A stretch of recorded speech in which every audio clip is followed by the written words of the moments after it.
نبی پاک صلی اللہ علیہ وسلم کی خدمت میں آئے، کہنے لگے یا رسول اللہ صلی اللہ علیہ وسلم غربت بڑی ہے، میرے لیے دعا کریں اللہ زیادہ مال دے۔ تو محبوب صلی اللہ علیہ وسلم نے فرمایا تو جس حال میں اچھا ہے وہ تیرے لیے بہتر ہے۔ یا رسول اللہ صلی اللہ علیہ وسلم دعا کر دے، تو محبوب نے کیا فرمایا؟ فرمایا تو جس حال میں ہے نا وہ حال تیرے لیے بہتر ہے، اسی میں رہ۔ کہ نہیں حضور دعا کرے۔ فرمایا سال بعد تو باز آ جا۔ حضور دعا کرے۔ فرمایا تو باز آ جا۔ 2-3 دفعہ کا ضد کی۔ محبوب نے فرمایا جا، پھر اللہ تجھے زیادہ پیسے دے گا۔ چند بکریاں خریدی، اتنی برکت ہوئی کہ بکریوں کے ریوڑ بن گئے۔ پھر کچھ بکریاں بیچ کے گائے خرید لی، ان کے بھی ریوڑ ہو گئے۔ پھر کچھ اونٹنیاں لے لی، ریوڑ ہی ریوڑ۔ پہلے 5 وقت مسجد میں آتے تھے، اب فجر اور عشاء رہ گئی۔ پھر مال زیادہ ہوا تو مدینے شہر میں کوئی جگہ ہی نہیں، مدینے سے باہر حویلی خریدی، پھر جمعہ ہی رہ گیا۔ جمعے کے جمعے آتے، زکوٰۃ کا حکم آیا۔ میرے نبی کریم علیہ السلام نے حضرت ابو ہریرہ کو بھیجا، فرمایا جا اسے کہہ تیری زکوٰۃ بنتی ہے 2.5%۔ ہمارے ہاں جب کسی آدمی پہ حالات خراب ہوتے ہیں نا، تو سب سے پہلے وہ اس طرح کرتا ہے کہ جو میں کہیں اللہ کے رستے میں دیتا ہوں پہلے اسے بند کرو۔ جس رستے تجھے آ رہا تھا پہلے تو نے وہ رستہ بلاک کیا۔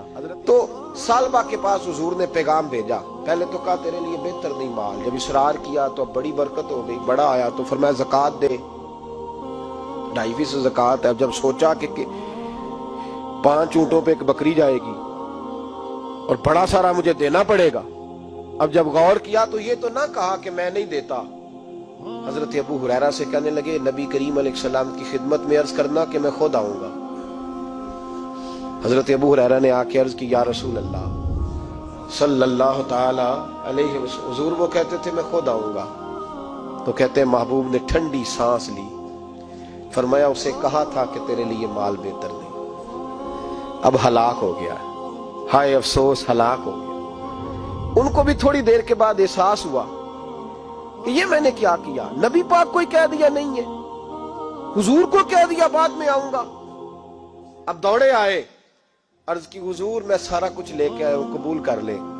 محبوب نے فرمایا گویا بلال حبشی کی خشک کھجور بھی قبول ہے، اور صہیب رومی 1 اٹی بان کی لائے تو وہ بھی قبول ہے، اور عمار بن یاسر اور مصعب بن عمیر اگر 2 دینار دے جائیں اور کوئی پرانا جوڑا کسی سپاہی کے لیے چھوڑ جائے تو وہ بھی قبول ہے، لیکن تو اپنا لاکھوں لے کے چلا جا، تیرا کوئی نہیں قبول، معاف کر دے۔ فرمایا جا معاف کیا، پر پیسے لے کے نہ آنا۔ اگلے سال پھر آئے، بندے ہوئے ہاتھ ہیں، محبوبہ میں دولت کا کیا کروں، آگ لگانی ہے، قبول کر لے۔ فرمایا تو لے جا، تیرا نہیں قبول، گرا جو ان کی نگاہ سے وہ سنبھل نہیں سکتا۔ حضور نے وصال ظاہری کیا تو جناب صدیق اکبر کے پاس آئے، لاکھوں کا مال، ابو بکر قبول کر لو۔ تو جناب صدیق اکبر کہنے لگے اس کا کر لوں جس کا نبی نے نہیں کیا، چل جا، کوئی نہیں چاہیے۔ حضرت عمر کے زمانے میں قحط پڑ گیا، بارشیں نہیں ہوتی، غلہ نہیں ملتا، حالات خراب ہے، مالی طور پہ بحران آ گیا، غربتیں، مجبوریاں، تکلیفیں، آ کے روئے، عمر میرا قبول کر لو، مجھے معافی تو مل گئی تھی نا۔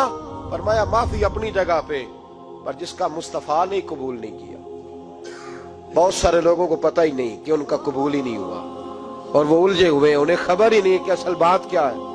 فرمایا جس کا مصطفیٰ کریم نے قبول نہیں کیا، اب ہیرے اور جواہرات بھی لے کے آئے تو بھوکے مریں گے، پر اس کا قبول، اس بات پہ راضی رہو جس حال میں اللہ نے رکھا ہوا۔